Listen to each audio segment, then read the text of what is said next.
Buenas tardes, chicos. Un abrazo para ustedes.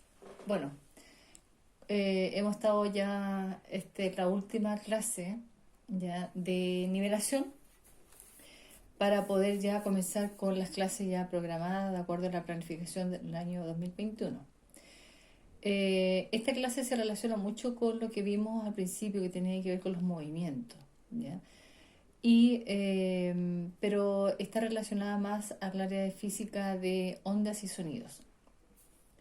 Recuerden que la próxima semana yo les voy a enviar una evaluación, ¿ya?, que se relaciona a los contenidos de la nivelación. Por lo tanto, esa evaluación va a tener un plazo de una semana para poder entregarla. Sí que hubieron cambios en algunas restricciones, así que vamos a estar atentos a las nuevas noticias de dirección y de todas maneras yo se las envío el lunes a través de Classroom, ¿ya? Recuerden que también ante cualquier consulta pueden hacérmelas a través del correo eh, y yo respondo aún cuando fuese el fin de semana. Bueno, hoy día empezamos entonces con el sonido, las ondas y sonido, ¿ya? El módulo que se relaciona con el módulo 5. Hicimos, recuerden, una pincelada de todos estos contenidos para empezar ya la segunda semana de abril con las clases de contenido mucho más profundizado y mucho más específico. Bueno, el objetivo que tiene esta clase es prácticamente que ustedes puedan observar y relacionar sonidos cotidianos, explicarse un poco por qué se podrían producir, por qué algunos tienen diferentes tonalidades o tonos, ¿ya? Y aprender también algunos conceptos, y unos conceptos que a veces nosotros escuchamos de algunos músicos incluso, o cualquier una persona que sepa música y no podemos entenderlo. Entonces, uno de estos conceptos se relaciona con la altura, intensidad y timbre de un sonido. Vamos a ver qué es lo que es un sonido, cómo se propaga y por qué nosotros lo podemos captar o escuchar. Bueno, todos estos fenómenos que están relacionados acá tienen un factor común, ¿ya? Y todos estos fenómenos o todos estos elementos o estructuras son fuentes generadoras de sonido. Por lo tanto, si un profesor está emitiendo o está dictando una clase, está generando un sonido, el cual va a llegar a sus oídos. Si en una banda musical o simplemente yo tuviese un instrumento musical y estoy generando una percusión o una vibración de una de sus cuerdas o simplemente de cualquier sonido que emita a través de este instrumento, podría decir que estoy generando sonido. Si estoy generando un sonido o una cantidad de ondas sonoras a través de mi voz y me voy a dar cuenta que estoy en un espacio cerrado, o por ejemplo puede ser una caverna, puede ser en una pieza cerrada, ¿ya? Incluso una pieza aislante, donde prácticamente este sonido sea capaz de rebotar o devolverse, me voy a estar generando o traduciendo a un sonido de eco, ¿ya? Que también lo vamos a profundizar durante las clases. Si de alguna forma estoy viendo que el sonido que se está emitiendo tiene una desviación, yo podría perfectamente relacionarlo a la densidad del aire o a la temperatura del aire. Entonces también me podría explicar que el sonido se puede emitir bajo cualquier fuente generadora, pero la desviación que podría tener o la propagación va a depender de muchos factores ambientales, como la presión y la temperatura. Por lo tanto, entender que el sonido es una perturbación, es una vibración, ¿ya? Y que es generada a través de una fuente generadora de sonido. Ahora, ¿cuáles son las grandes diferencias entre las ondas del sonido y las ondas de la luz?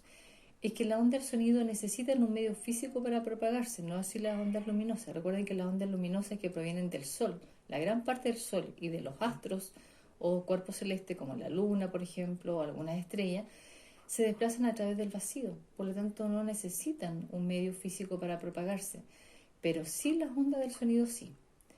Y otra diferencia y otra característica importante de la onda del sonido es que son ondas longitudinales. ¿Y qué significa longitudinal? Longitudinales, que las partículas que se van desplazando, ¿ya?, van en forma paralela a la dirección del sonido. Por lo tanto, son ondas longitudinales. Y si fueran ondas transversales, ¿ya?, es porque prácticamente se van a desplazar en forma perpendicular a la dirección del sonido. Pero en el caso de la onda del sonido no son transversales, son ondas longitudinales. Por lo tanto, característica principal del sonido es que el sonido está compuesto por una cantidad de ondas, infinitas ondas, que se desplazan a través de un medio físico, que son ondas longitudinales y que necesitan una fuente generadora para poder propagarse.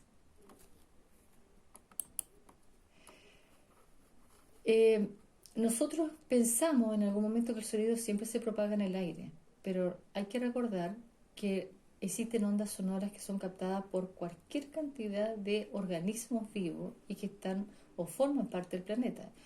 Y el planeta se conforma de un medio acuático, de un medio gaseoso, ¿ya?, o de aire, y un medio sólido. Por lo tanto, en todos estos medios se debe propagar el sonido. ¿Cuál es la gran diferencia entre que el sonido se propague en un medio sólido, en un medio gaseoso o en un medio líquido? Es la velocidad a la cual se propaga. Por lo tanto, yo podría establecer de que el sonido se propaga más rápido en un estado gaseoso. Prácticamente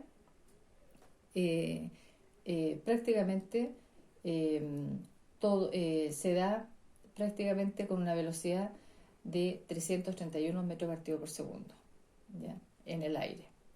Y obviamente va a depender mucho de la presión y la temperatura a la cual yo me enfrente. Ahora, en el agua, ¿ya?, en el agua podría darse en que la velocidad es de 1400 a 1500 metros partido por segundo. Y en sólidos podría darse de que la velocidad prácticamente es de 5000.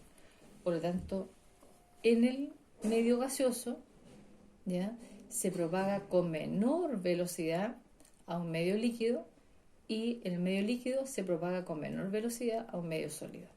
Por lo tanto, me voy a dar cuenta que, por ejemplo, en el acero, el sonido se propaga prácticamente a 5000 metros partido por segundo. Imagínense la velocidad con que se propaga. Y es por eso que es más fácil, es mucho más fácil que uno escuche rápidamente cuando hace vibrar una lámina de latón, ¿ya?, una lámina de acero, que prácticamente en el medio gaseoso. Por lo tanto, cada uno de ellos tiene una velocidad diferente a la cual se propagan las ondas del sonido. ¿Cómo yo voy a representar una onda del sonido si yo no la puedo ver? Bueno, a través de una esquematización, de una gráfica. Y la gráfica de una onda es esta. Ahora, las ondas siempre tienen un punto de equilibrio, un eje de equilibrio, ¿ya?, a la cual uno podría decir que la diferencia entre la altura máxima y una altura mínima. La altura máxima generalmente en algunos sitios bibliográficos está determinada como cresta o como monte, y la altura mínima es el valle. Por lo tanto, yo podría perfectamente generar una distancia o una altura entre el eje principal, ¿ya?, que es este, que es el eje del equilibrio de la onda, y la altura de la cresta. ¿Cuál es la amplitud que tiene esta onda respecto a esta o respecto a otro tipo de onda, ¿ya? Por lo tanto, ¿y cuál es la altura del valle entre el punto de equilibrio y el valle? Ahora, entre una cresta y otra cresta, es decir, entre un monte y otro monte, existe una distancia, y esa distancia se llama longitud de onda. ¿Y de qué podría depender la longitud de onda? De la frecuencia de la onda. ¿Y qué es la frecuencia de la onda? La frecuencia es cuántos siglos yo soy capaz de dar por unidad de tiempo. Me voy a dar cuenta que esta onda tiene una menor frecuencia que esta. ¿Qué significa eso? Significa de que si yo considero que un siglo es incluido una cresta o un monte con un valle, yo podría establecer entonces que un siglo es desde aquí hasta aquí. Entonces yo quisiera saber cuántos siglos genera esta onda por unidad de tiempo en un segundo, en un minuto o en una hora, esa es la frecuencia. Por lo tanto, si yo estoy diciendo de que la longitud de onda depende de la frecuencia de la onda, cuanto más frecuencia tenga, menor va a ser la longitud de onda, porque va a ser menor la distancia que hay entre una cresta y otra cresta, o entre un monte y otro monte. Por lo tanto, la longitud de onda va a depender de la frecuencia que tenga justamente o la cantidad de siglos que genere esta onda por unidad de tiempo. ¿Ya? Entonces, la frecuencia, la unidad de medida es Hertz. Por lo tanto, ¿qué significa o cómo se relaciona la frecuencia con el tipo de longitud o el tipo de onda? En que primero no todas las fuentes generadoras generan el mismo tipo de onda. Hay ondas de ultrasonido, ¿ya? Como también hay ondas de infrasonido. Recuerden que las ondas del sonido prácticamente van entre 20 y 20.000 Hz. Por lo tanto, en ese rango deberían estar dándose siempre las ondas del sonido. Pero cuando están bajo las 20, estamos hablando de los infrasonidos, y cuando estamos hablando de los sobre 20.000 Hz, estamos hablando con una frecuencia de ultrasonido. Por lo tanto, si yo estoy relacionando la frecuencia del sonido con la longitud de onda, estoy hablando que la longitud de onda va a ser prácticamente directamente a mayor frecuencia, menor longitud de onda, ¿cierto? Entonces va a ser inversamente proporcional a la frecuencia. ¿Y por qué es importante saber que todos los sonidos no tienen la misma frecuencia? Porque va a determinar el tipo de sonido al cual yo me enfrente, ¿ya? Y eso es el tono, es decir, el tono de un sonido, ¿ya? Significa que sea un tono grave, un tono agudo o un tono medio agudo. Y aquí estoy justamente en la diapositiva viendo los rangos de frecuencia que tenga cada tipo de tono. Por ejemplo, los graves van entre 80 y 250 Hz, pero los agudos van de 5 kHz a 20 kHz. Por lo tanto, un sonido agudo tiene muy alta frecuencia respecto a un medio y a un tono grave, ¿ya? Ahí me estoy dando cuenta de que esta onda tiene una longitud de onda mayor, por lo tanto tiene una menor frecuencia respecto a este tipo de onda. Y siempre se dan cuenta que se va desplazando en forma longitudinal. Por lo tanto, el tono con la frecuencia se relaciona con qué tipo de sonido a la cual me estoy enfrentando. Hay instrumentos musicales que generan de percusión, por ejemplo, que generan un tono mucho más grave respecto a otros, como la guitarra.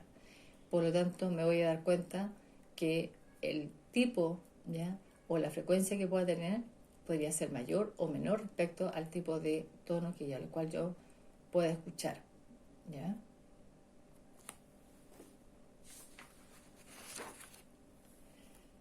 Ok. ¿Cómo vamos a producir el sonido? ¿Cómo se propaga la onda del sonido? ¿Cómo son capaces esas ondas del sonido de llegar a mi oído? Bueno, yo acabo de hablar de desplazamiento, ¿cierto? De que las ondas del sonido son ondas que deben propagarse a través de un medio físico, ya sea sólido, ya sea gaseoso o sea eh, eh, líquido. Por lo tanto, las ondas del sonido que llegan a mi oído se propagan en un medio gaseoso, ¿ok? Y esas ondas del sonido obviamente podrían tener una mayor frecuencia o menor frecuencia, es decir, un mayor tono o altura, incluso a una mayor intensidad. ¿Y por qué una intensidad y por qué mayor tono? Porque cuando yo hablé de tono, yo dije que ese tono podría ser agudo o grave y va a depender y se va a relacionar mucho a la frecuencia, ¿cierto? Es decir, cuanto más cantidad de siglos genere por unidad de tiempo esa onda, va a ser una mayor frecuencia y obviamente va a determinar la longitud de onda que tenga esa onda. Pero también puede ser un sonido intenso. ¿Y qué significa intenso? Que nosotros le llamamos volumen acústico, que puede ser tan más alto o más bajo. Y eso obviamente va a estar determinado a través de una medición que se llama decibeles.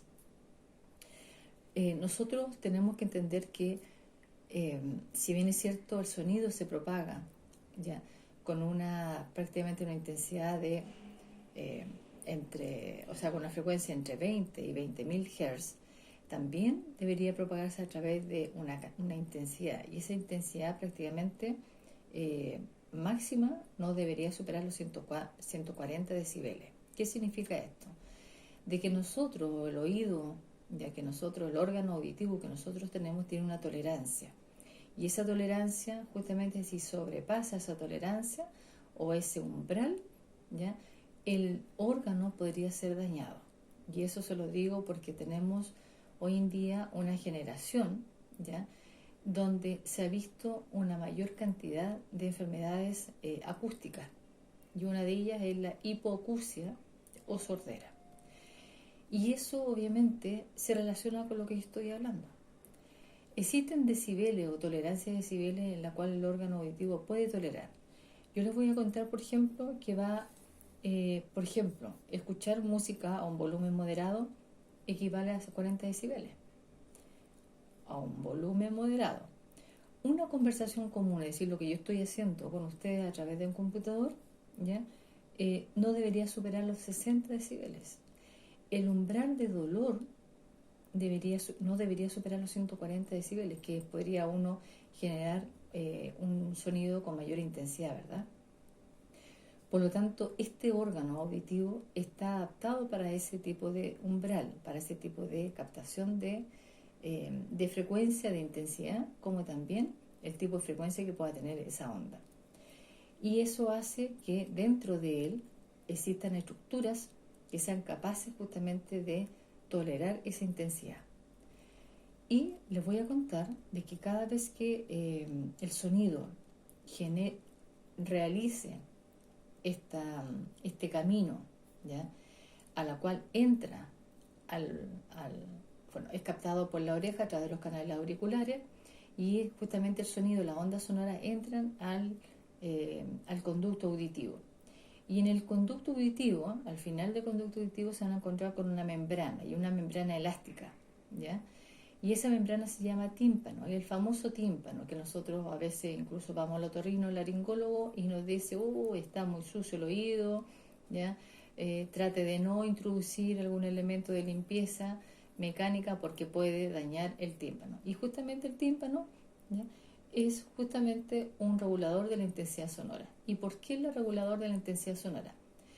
Porque es una membrana elástica que permite ser flexible a la frecuencia a la cual capte el sonido que viene del medio externo, ¿ya? Y justamente va a transmitir las vibraciones hacia el oído medio. Y el oído medio, ¿ya?, se encuentran unas estructuras pequeñísimas que se llaman martillo, yunque y estribo. Y son partículas que están unidas, es decir, que tienen de alguna forma una conexión y generan justamente o recepcionan esta perturbación o esta vibración que viene del tímpano. ¿Qué es lo que hacen estas estructuras? Amplifican y transmiten las vibraciones hacia el nervio auditivo que está en el oído interno. Por lo tanto, hay una regulación de esta cantidad, ¿ya?, alta intensidad de sonido que llega a mi oído, ya sea a través de los audífonos, a través de cualquier otro tipo de fuente generadora, y genera justamente una amplificación de sonido. Entonces, ¿se imaginan cuando yo escucho a través del audífono una música que sobrepasa los 140 decibeles? ¿Cómo es capaz de reaccionar mi oído frente, primero, mi tímpano, y segundo, todas las estructuras que yo estoy mencionando en el oído medio? Por lo tanto, hay que tener mucho cuidado, chiquillos, mucho cuidado, porque al final lo que estoy dañando es el nervio auditivo, porque es el que recepciona justamente la cantidad o la intensidad de sonido a la cual yo permite ingresar a mi órgano auditivo, ¿ya?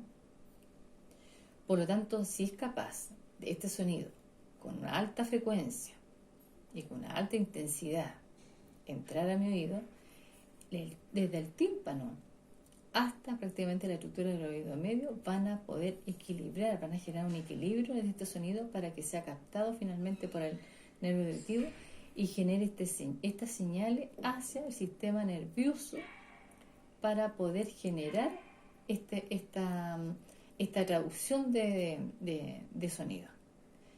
Por lo tanto, si yo daño este órgano, chiquillo, el daño auditivo es irreversible.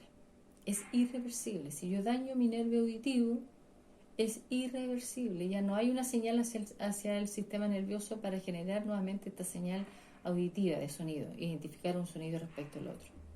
Por lo tanto, nos generamos un autocuidado respecto a eso.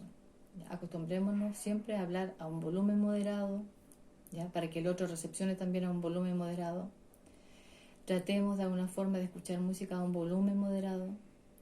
Y por otra parte, seamos también responsables en función del resto. Si nosotros queremos escuchar música, escuchemos para nosotros a un volumen moderado. Si estamos constantemente con el tarro, y a un volumen que sobrepase los decibeles de tolerancia de nuestro sistema auditivo, ténganlo por seguro que no van a durar mucho tiempo para generar la hipoacusia. La hipoacusia es una enfermedad hoy día profesional porque está justamente relacionada a muchos ambientes laborales, pero perfectamente me la puedo adjudicar gratuitamente a través de un ambiente altamente contaminado desde el punto de vista acústico. Ahora, hoy día existen muchos instrumentos de medición de decibeles.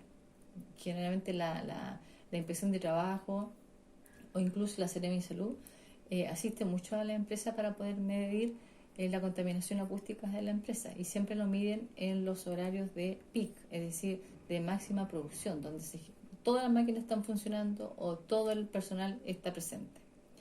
Pero ojalá ustedes no se expongan a eso, y si son capaces de reflexionar antes de exponerse, sean capaces también de señalar al otro. ¿Ya? Y eso se da mucho, chiquillos. No estoy adjudicándolo a las generaciones jóvenes, estoy adjudicándolo en general a la población, a la comunidad. Y si estoy diciendo y estoy enseñando de que el órgano auditivo es sensible frente a la cantidad de sonido que puede ingresar y captar y procesar dentro de él, va a llegar un momento que se va a desgastar ese oído por una alta frecuencia, un alto tono o una alta intensidad sobre lo que yo podría justamente tolerar. Por lo tanto, el sonido, siendo una onda perturbadora, una onda que se propaga en un medio, sea líquido, sólido o gaseoso, tiene una intensidad medida en decibeles, ¿ya? Que puede ser un volumen alto, un volumen bajo, y tiene una frecuencia a la cual yo podría decir cuántos decibeles se generan a través, o siglos se generan a través de una unidad de tiempo. Pero también hay otro elemento que ahí habla de el timbre. Bueno, el timbre es